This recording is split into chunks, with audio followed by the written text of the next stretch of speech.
guys, my name's Sabine and welcome to 50% of Booking. Today is the July reviews video and yeah, I'm changing this to reviews instead of wrap up because they're reviews. Be back.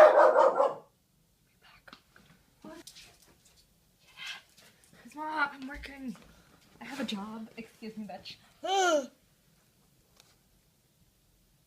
Not again! You do this in every video! Oh god! So, this month I read books. I read books this month because that's what I do. That's what I do every month.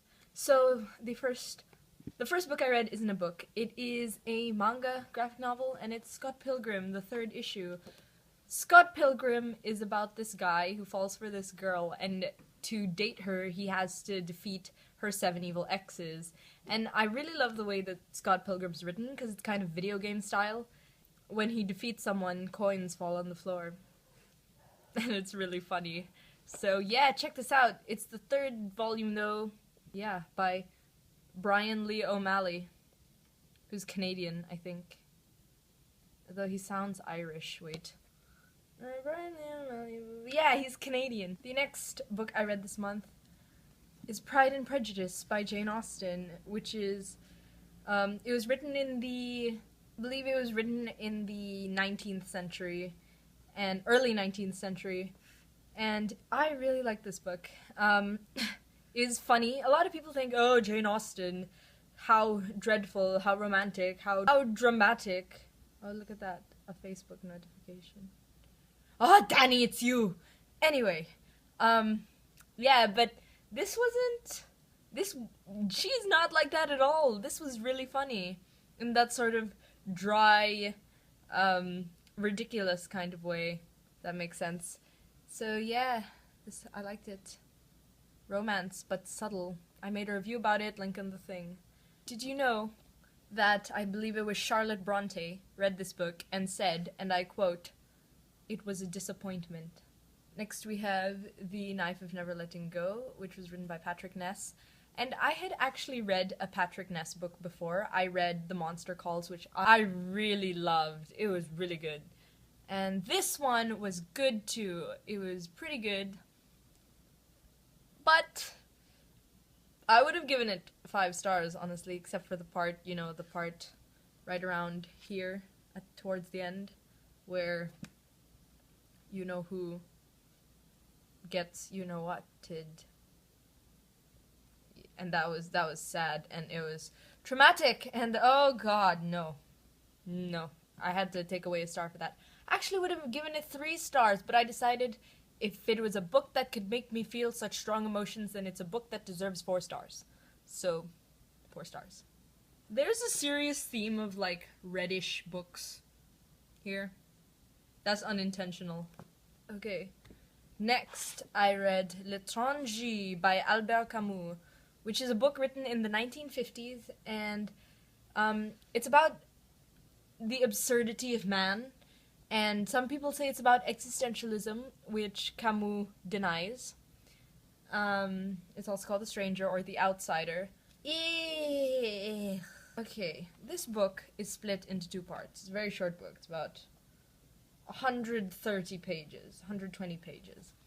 Now, the first half, the first half, this was good, and this part was kind of depressing. It wasn't dark, and it wasn't necessarily sad. It was just very serious, which I didn't like. And it made me just not feel like reading. So after reading that, which I gave 3 stars, or 2 stars, no, 3 stars, I had to read something which was advertised to me as a heartwarming tale of friendship to lighten my spirits. I read Of Mice and Men by John Steinbeck. If you're gonna advertise this book to a person, don't say that it is a heartwarming tale of friendship. I thought this would lighten my spirits. Oh, it's a comedy. It would be really fun. It's a bit sad, but it was really good. It was really, really good. 4 out of 5 stars.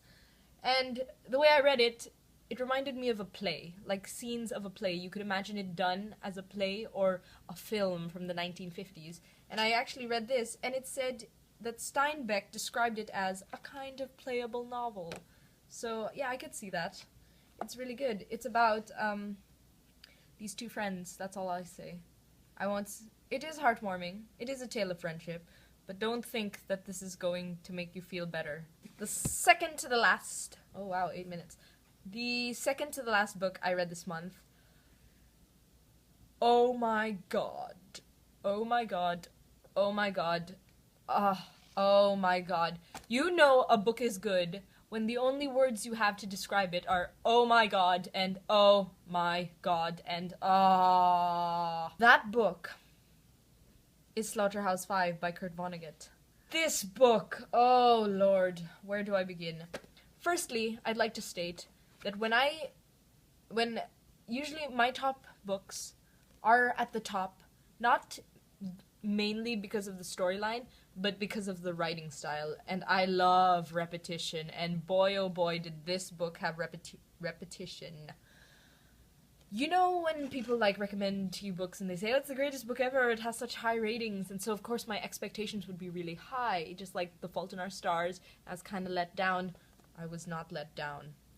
People did not do this book justice when they said it was a really good book, because it is a really good book. And I think I read it at the right time too, because before reading this, I had watched Troy, and there was a certain scene there which made me a bit uneasy. It was the pillaging scene during when they came in through the Trojan horse, and that put me really off. I didn't like war. I was so in this like anti-war type of mood, and I read the back of this and it said it's an anti-war novel, so I was like, okay, and it is an anti-war novel. If you had to read one book in your whole life, read this book. Okay? Read this book. Damn, this is good. It's got time travel and aliens and war and Dresden and everything you could ever... 5 out of 5 stars. So, after reading Slaughterhouse-Five, I knew that the next book I'd read would probably be a disappointment. Well, not necessarily a disappointment, but I'd be suffering from post-Slaughterhouse-Five depression. So I decided to read something I thought would be mediocre, and I read The Island of Dr. Moreau, which I currently don't have.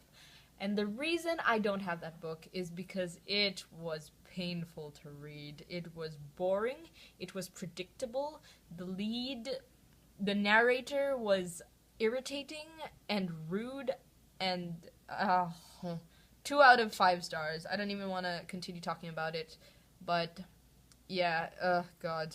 So I gave it away, and now, currently, I'm reading a book that I am really enjoying. It is The Final Empire by Brandon Sanderson, which is the first in the Mistborn trilogy. I think it's a trilogy. And it's about this alternate world where, what if the bad guy won?